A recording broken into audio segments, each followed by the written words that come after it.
Hello and welcome to another video.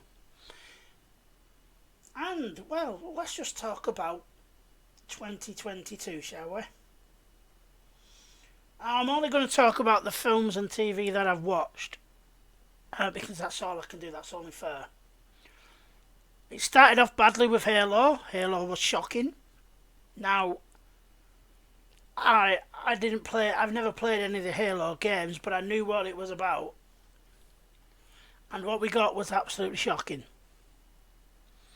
It seemed more concerned with him getting his kit off and getting him out of his uniform than anything else. I mean, I know that you don't take off Master Chief's helmet, but they did it by the end of the first episode. So that was rubbish. We had Reacher. That was fantastic. I really enjoyed that. Again, I've not read the books, but the role that Alan Richardson played was phenomenal. It really was. And it was so great just to see some bone crunching violence every now and then. You know, they didn't overdo it, and what they gave us was superb. It was brilliant choreography, and it was much better than anything we've had in the last 3 years. Did Batwoman end this year? I can't remember, because it was that awful. But let's just throw Batwoman in for the sake of it. It was awful. And it's sad that it was awful because it's got a good premise. And with a good director, brilliant writers, well, no, half decent writers. You don't even have to be good, you just have to be better than what the CW has. You know? It would have been good. But they failed miserably on that, didn't they? We had the MCU, which was absolutely awful this year. Phase Boa. I mean, let's be honest. It was that bad. I didn't even have any. The only film I watched at the cinema, at least, was Doctor Strange and the Power of Vagina, and that was a humongous letdown. A humongous letdown. I have done a review about it, and I can't remember what happened really. It was just that bad. So from a film point of view, the MCU was awful. From a TV point of view, it was even worse.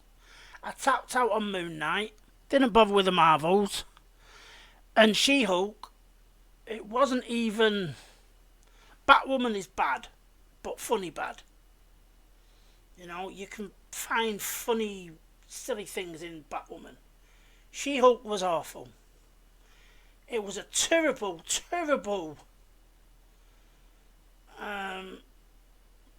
role model for representation of women. It was, if that's what Marvel execs and the writers think the women in the real world are like, then they're living in cloud cuckoo land.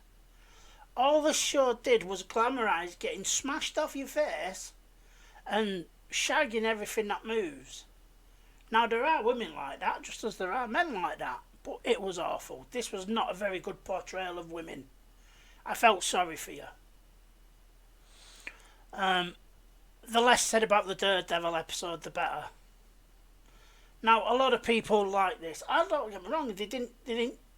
At one point, it looked like they were treating him with respect, and then they had him they slut-shamed him by doing the Walk of Shame.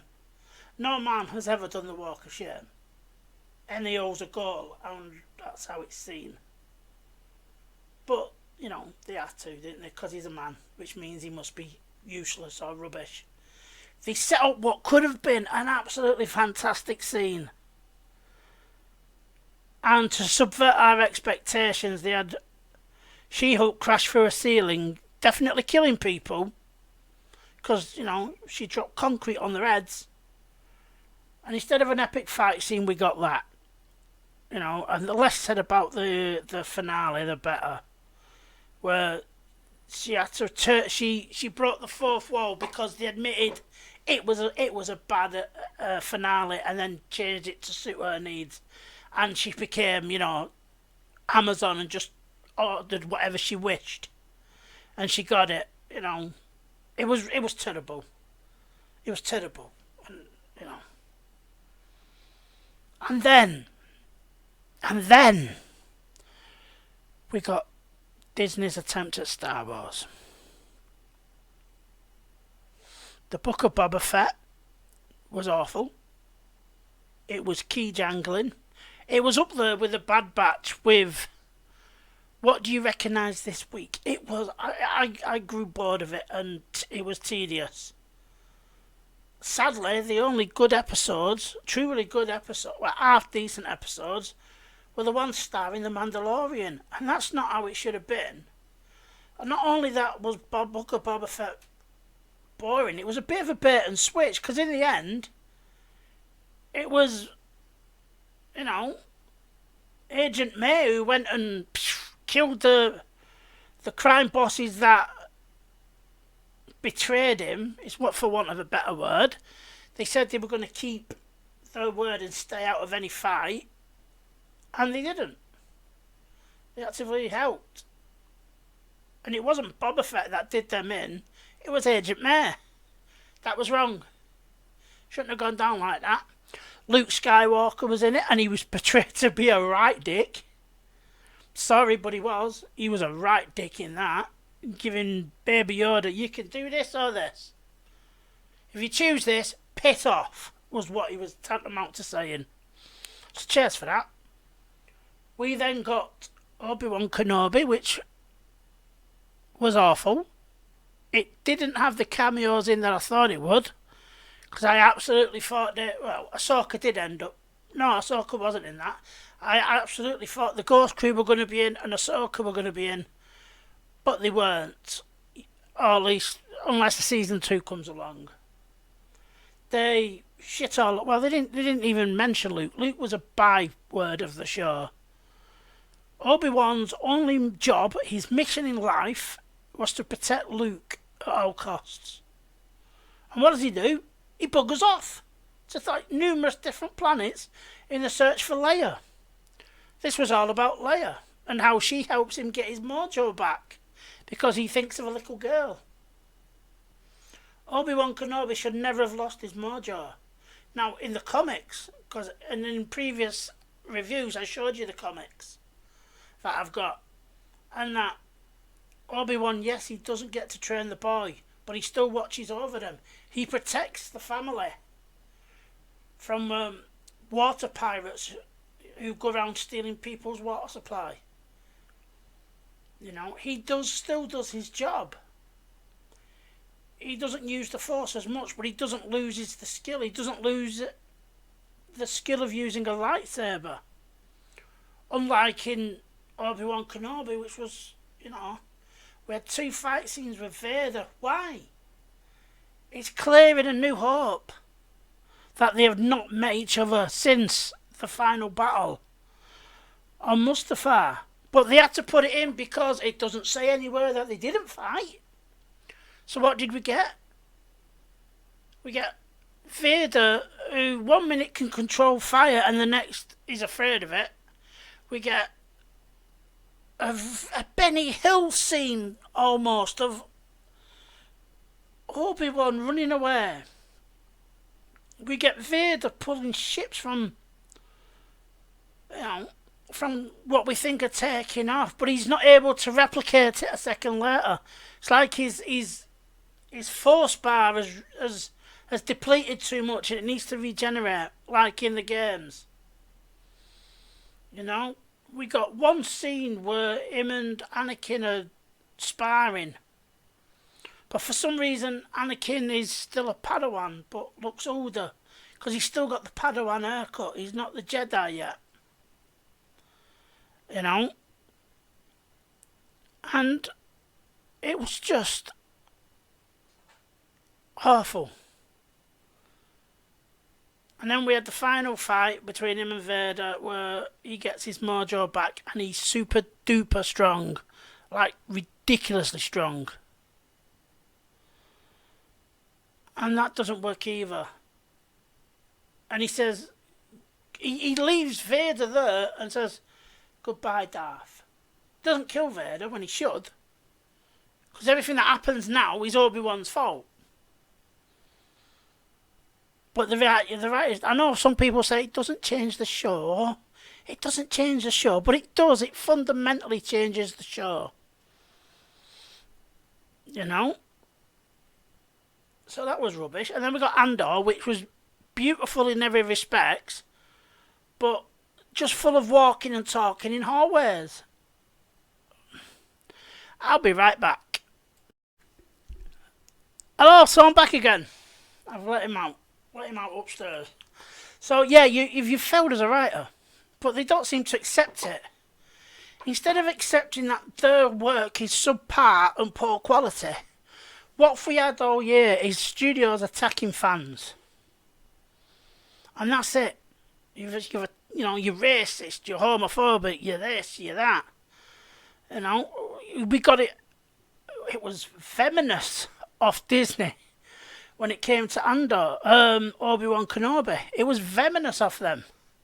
They went in telling the actress who played Reva that, you're going to get racist abuse because you're black. Not because, but no one had a problem with her colour. What they had a problem of was with her acting.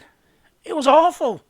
Now, she's a very good actress, but not in this show because the writing she was given was awful. The directing she was given was awful.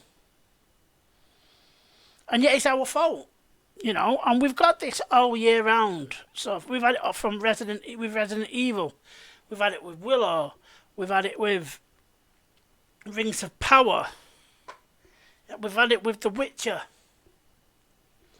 and it's always our fault, not the studios. Why is that? You're the ones that are forking millions and millions of pounds and dollars into these shows, and you're making them where your biggest intention is to shout, insult, target your audience. If we take She-Hulk, its only point was to annoy the audience, the people that pay the money, the people who've kept She-Hulk alive through comic sales. And what did they do? They insulted them people. They called them incels. They said they made all men stupid. All men are sexist. On Matt Murdock's introduction, she turns to the camera and says, "Who's this arsehole?" Now, I'm sure it's supposed to be a joke, because she doesn't know who he is, but we do. But because we know who he is, she shouldn't have said that. But it was lost on him. And I said, there's nothing from a TV, other than if you watch Korean shows, South Korean shows, some of them are epic, let's be honest. Some of them are just straight knockoffs for like CSI, Designated Survivor. I like that show with Kiefer Sutherland, is it? I thought that was really good, and they've done their own version, which is fair enough because we try copying theirs all the time. We're just not that very good at it because, I don't know, modern writers haven't faced any struggle. Perhaps, who knows? That could be one of the theories going. They haven't faced any struggle. She-Hulk, the example that set to women was awful. The portrayal of women was awful. The portrayal of the women in there, that they were all getting pissed out of their heads and boffing anything that moves. That was it. That was their example of womanhood. Get absolutely smashed off your face and possibly not be able to consent to sex with somebody because you're that drunk. That was it. Oh, and all men are bad and stupid and evil, and especially white men. And where does that go going forward? It's not going to be anywhere good, is it? Are you going to keep paying, Disney Plus subscriptions for this? Most of the stuff I've watched on Fire Stick because I'm not paying to go to the cinema to watch stuff. Some of the biggest projected movies of this year failed to really explode. The MCU was rubbish. You know, Disney cartoons were just more. Disney went full on indoctrination in the in their products. They're not aiming these things at young adults or teenagers, but they're aiming it at very young children. You know, why are you putting any kind of kiss in something for very young children? Why are you putting trans people? I was a 6-year-old supposed to be able to comprehend a trans person. To a 6-year-old, that's just plain dress up. And yet Disney's gone full on indoctrination mode. You know, I've seen fellow reviewers, much better than me, who have said that this is the beginning of the end. Of the silliness, of the woke nonsense that's infected Hollywood. I don't think it is. Only because anything that's to come out is locked in, finished, and just waiting for them to release. And don't forget, that was all made last year. Not made now. Anything where it is not, where if we are, turning a page, the pendulum swinging, whatever metaphor you want to use, it won't be till the end of next year that we see it, because it has to be made. Warner Brothers has binned a load of stuff because they didn't have much faith in it. But Warner Brothers seems to be a stupid fucking company anyway. Let's be honest. They're not full. They're a couple of slices short of a loaf of bread over there, because they've had the perfect time to take on the MCU, and they failed miserably. The most we've had them off this year, or had off them this year, was the Batman, which I enjoyed for the most part, but went on way too long. You could have cut easily 40 minutes out of that. That ending was rubbish. It was like you couldn't decide how to end it, so you left them all in. We had DC League of Super Pets, and I'm going on about theatrical releases here. And we had Black Adam. And Black Adam's biggest selling point was Henry Cavill's back as Superman, but it weren't until the last 10-15 seconds of the film when they could have actually slotted him in and have it make sense, but they didn't. Now, where DC Warner Brothers has excelled is once again the animation. For animated films. The Green Lantern film I actually enjoyed quite a lot. So there you go. And I do not see this ending until at least this time next year. Why? Because the bean counters will be realising at some point that we're not making any money here. People aren't listening to what we're selling. They're not buying it. They're going elsewhere. And that's when we will start to see the change, but it won't be for another year. I wish I could say there was a lot more better things that I watched, but a lot of what I watched this year are things from the past. Because I just found it to be better. Almost Human with Carl Urban, is it? Absolutely fantastic show. That should have got more than it did. I rewatched the entire series of MASH. A couple of episodes a day. That's legitimate funny. Well, by our standards it would be woke. But they knew how to play it without ramming down a message, the message down your throat. And they did it very, very well. But now we wouldn't get subtle. We'd just get it over your head. Like, this is a gay character. You must like this gay character. Why? You're not giving me anything about the character other than he's gay. For a lot of the TV shows we've had this year have been race swapped. Oh, we've got a black character to keep it more relevant. Why? Are black people not annoyed that they're just being given token token roles. Same with your alphabet people. If you're gay, you're not annoyed that you're never portrayed as a normal person.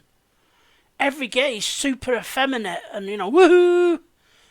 They're fucking Jack from Will and Grace instead of Will from Will and Grace. They never go for the normal person. They have to go for the super duper extrovert just so you know they're gay. Is that not annoying? I don't know. Obviously. What I do know is, when they portray all straight white men as, sleazy or stupid, I know that fucking bothers me. It's like, oh, fuck it off. Just roll my eyes at it because you just know it's coming. Do other people feel like that? I imagine they do. So, anyway, I have hope for going forward. Oppenheimer looks fantastic. Although, is that going to be any different than the Manhattan Project that we got, which was a TV show about the same thing? I don't know. But it looks fantastic. We've got John Wick 4 coming out, which looks really good. I don't know what else is coming out. I've not been to the cinema that much this year because it's been rubbish. I probably went more last year when restrictions were starting to end, at least in the UK, than I have this year. Going forward, I hope the TV does pick up. Because right now, it's been its worst since 1939 to 1945, and that's because World War II got in the way.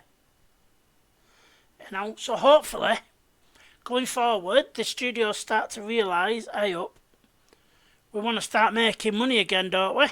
So, like I said, I do not think anything will change for the majority of next 2023 because it's already locked in and loaded and ready to go. But just maybe, we can see the horizon, the lights at the end of its tunnel, blah blah blah, you know the score. Anyway, I'm going to sign off. Have a very happy new year. Thank you all for watching, for any of the videos. Thank you, it means a lot. And I will see you again. Bye bye. And I'm back. So yeah, all it was, generally, was 3 episodes of walking and talking in hallways. Alfie cameo, come here. Come on. Here's one last time for New Year, for 2022. Anyway, right, thank you. That's enough. So yeah, it was walking and talking, always for 2 hours, and then maybe you had 40 minutes of action and in the 3rd episode. And while a lot of people found that great, and it worked for them, hello, yes, and it worked for them, it didn't for everyone else. For the simple fact that it's Star Wars, and people want wars in the Star Wars. So, and then towards the end, we had almost 5 episodes where they were just in the prison. And I'm sorry, that needed more. It needed more action. I know what we got might have been satisfying for everyone, for other people, but for me it needed more. It was nice to see the inner workings of the Empire. I quite enjoyed the bureaucracy. I did not enjoy female space Nazi who was only concerned with her own career. She had information that was valuable to the Empire, and she was more concerned with office politics. I don't care about that. Give us, the Empire. I'd like to see the viewpoint of the ordinary stormtrooper or officer, because let's be honest, they don't care about Jedi and Sith, do they? No, they don't, do they, Alfie? Come on. Yeah, they don't care about Jedi and Sith. I thought Mon Mothma was completely wasted. Why do I say that? Because I don't care about piddly-ass marriage problems. If you're going to show her, building the formation of the rebellion and starting to grow it, great. And I get that the Empire are watching her and keeping her under tabs, under surveillance, but that doesn't mean we have to see her fucking piddly-ass marriage problems. It didn't work for me. For some, it might have done, and if it did for you, great. For me, it didn't. You know, like I said, it was wonderfully shot. You know, basically because it was shot in a proper, outside. A proper studio was built. It wasn't in the vault, and it's just a lot of TVs and screens and green screen and shit. This was beautiful to see. When they were walking up a hill, they were actually walking up a hill. You know, when he was walking through a town, he was walking through a town. That's so simple and so silly to say, but that's what made it good. But then they just let it down with the walking and talking in hallways. Now the episodes were too long. That kind of thing works in the Clone Wars, the 3-episode arc, because they're only 20 minutes. What are you doing, boy? Hey. So, it was just too long. For season 2, I hope either it's more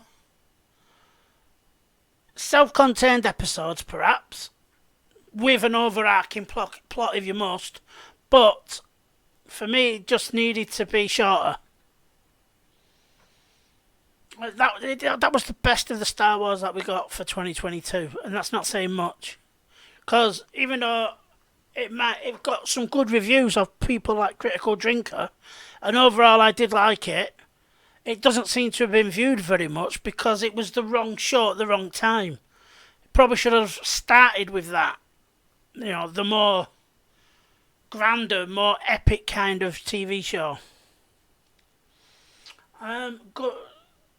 And that's it, Later on in the year, we get 2 very different contrasts of shows. We get Rings of Power, which seems to be universally loved, unless you've been paid by Amazon. And then you've got House of the Dragon, which seems to be universally loved. 2 shows at the same time, pretty much the same kind of genre. Perhaps both of a fantasy element. And yet House of the Dragon was brilliant. It was magnitudes of better. There's nothing else you can say. The acting was superb. There were whole scenes in House of the Dragon where very little was said, and yet we had some truly brilliant moments.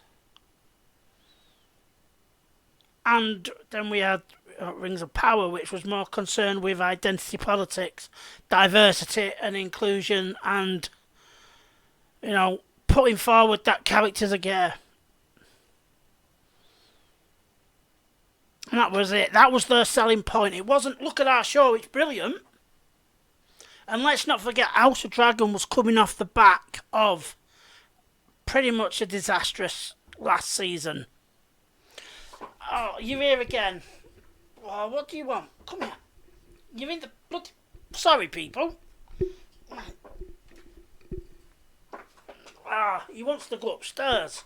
But I'm not turning the bloody microphone off again just for him.